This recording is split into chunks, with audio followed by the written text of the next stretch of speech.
people all around the world are absolutely hating Americans right now. More specifically, they're hating who's in charge, but there is a trickle-down effect to those who voted for Trump. There are so many people in this country that don't realize we are not viewed favorably. We are not the golden children that you think that we are. The rest of the world is moving on without us. The rest of the world is finding other allies and finding other resources. Many of you keep doubling and tripling down on what the Trump administration is currently doing, but there are many of us that can see clearly that we are losing our allies right and left. Have you had a conversation with a Canadian lately?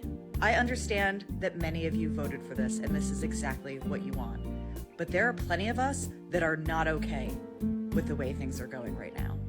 And we understand why the rest of the world is fed up with us. This is why the world does not like America, and by extension, Americans. I often see a lot of confused Americans wondering why people in other countries do not like them. But the answer is actually very simple.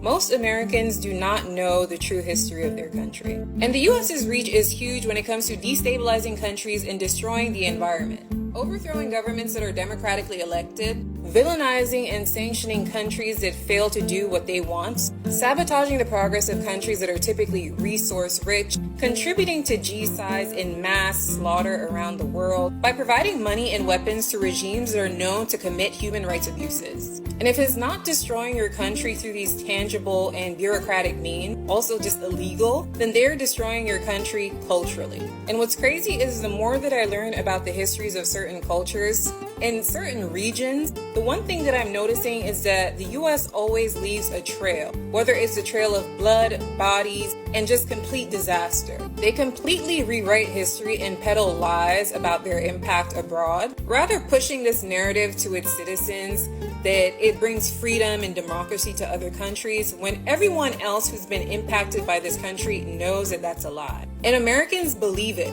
I grew up in the US and was educated in the US education system. And it was only until I went to university in the US that I actually learned the truth about what this country has done abroad. But to know the raw and true history of the US is a rarity amongst the American population.